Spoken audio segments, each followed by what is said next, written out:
worst form of imperialism.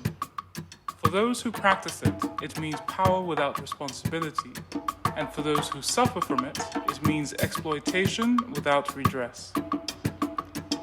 In the days of old-fashioned colonialism, the imperial power had at least to explain and justify at home the actions it was taking abroad.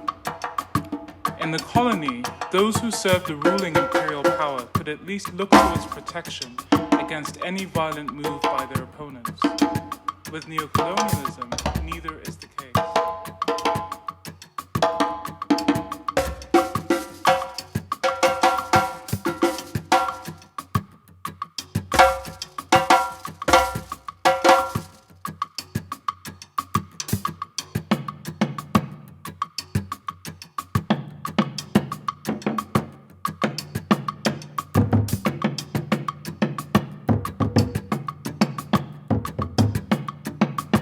Neocolonialism, like colonialism, is an attempt to export the social conflicts of the capitalist countries. The temporary success of this policy can be seen in the ever-widening gap between the richer and poorer nations of the world. But the internal contradictions and conflicts of neocolonialism make it certain that it cannot endure as a permanent world policy. The longer it continues, the more certain it is that its inevitable collapse will destroy the social system of which they have made it a foundation.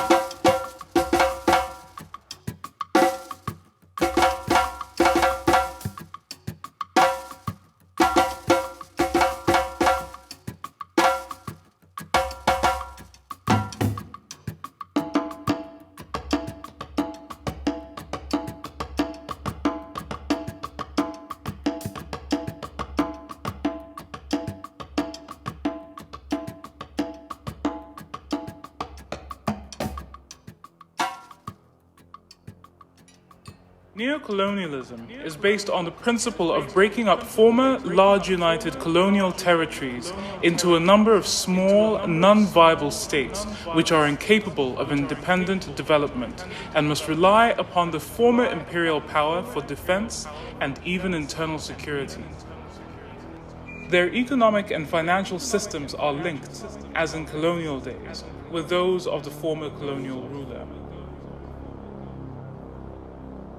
The general objective has been mentioned: to achieve colonialism in fact while preaching independence.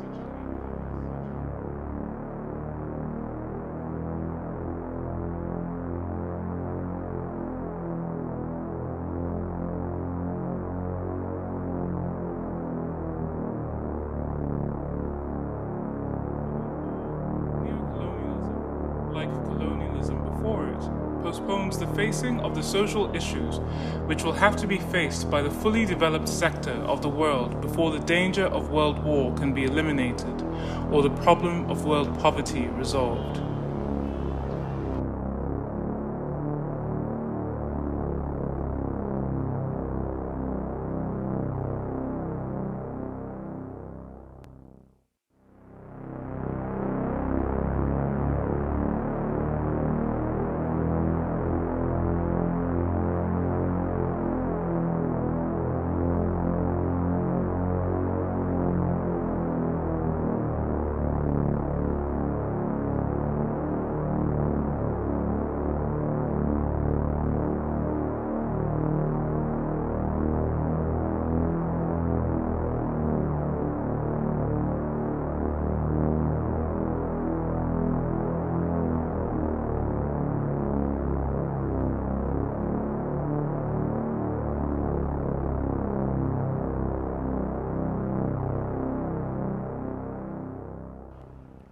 But as the struggle sharpens, even these measures of neocolonialism are proving too mild. So Africa, Asia, and Latin America have begun to experience a round or would-be coups, together with a series of political assassinations which have destroyed in their political prime some of the newly emerging nation's best leaders.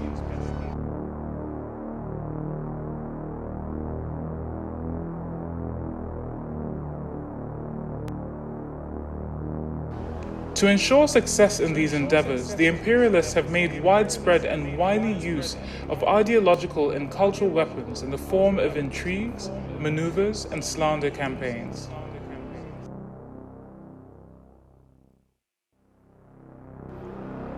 The struggle rages back and forth. The surging popular forces may still be hampered by colonialist legacies, but nonetheless they advance.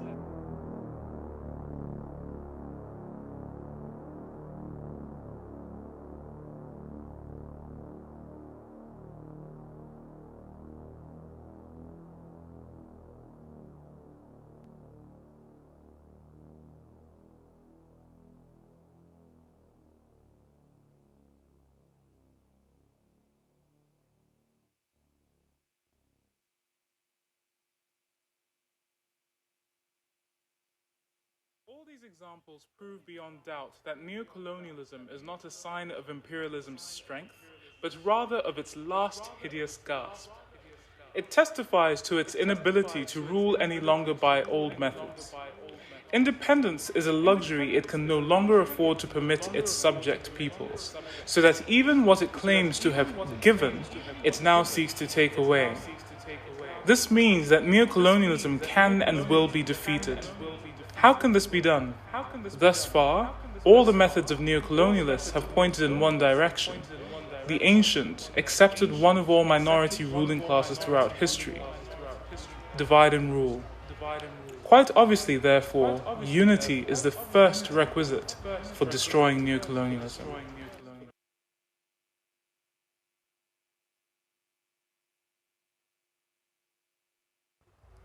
Finally, we must encourage and utilize to the full those still all too few yet growing instances of support for liberation and anti-colonialism inside the imperialist world itself. To carry out such a political program, we must all back it with national plans designed to strengthen ourselves as independent nations. An external condition for such independent development is neutrality or political non-alignment. And the preconditions for all this, to which lip service is often paid but activity seldom directed, is to develop ideological clarity amongst anti-imperialist, anti-colonialist, pro-liberation masses of our continents. They and they alone make, maintain, or break revolutions.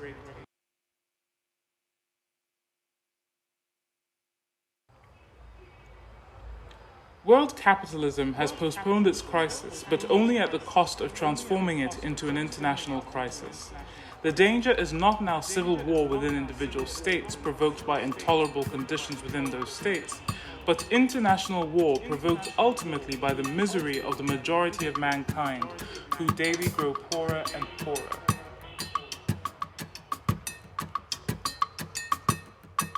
When Africa becomes economically free and politically united, the monopolists will come face to face with their own working class in their own countries, and a new struggle will arise within which the liquidation and collapse of imperialism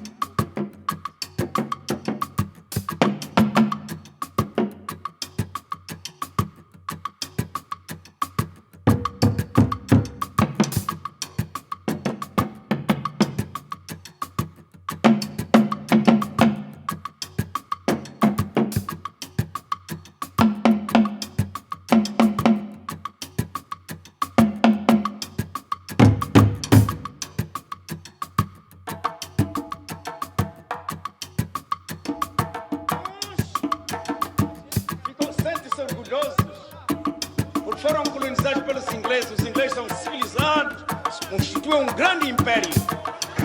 E outros foram colonizados pelos franceses e pensam que intelectualmente são mais desenvolvidos, mais civilizados, mais evoluídos, porque foram colonizados pelos franceses.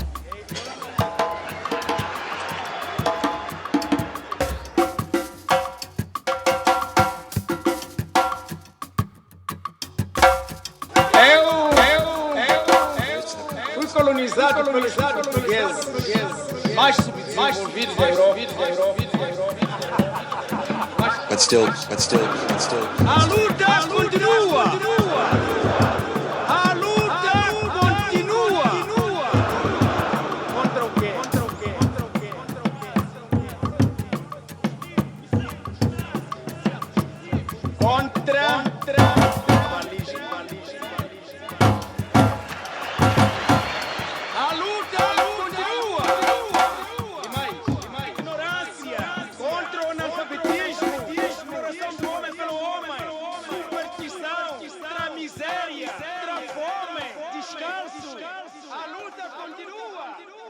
sejamos todos homens iguais.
We must begin to develop.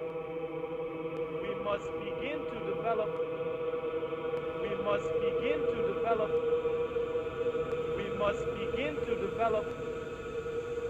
We must begin to develop. We must begin to develop. We must begin to develop. We must begin to develop, number one, and this is the most important thing we can do as a people. We must begin to develop. We must begin to develop.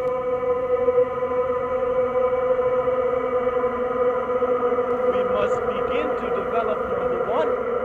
We must first develop an undying love for our people.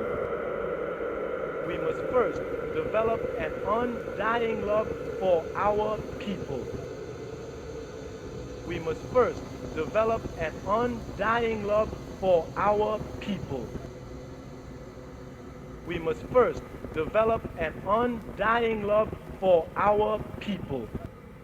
We must first develop an undying love for our people. We must first develop an undying love for our people. We must begin to develop. We must first develop an undying love for our people.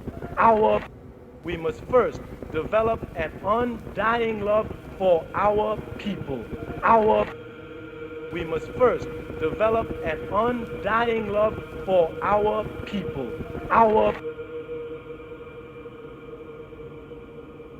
we must first develop an undying love for our people, our people, our people.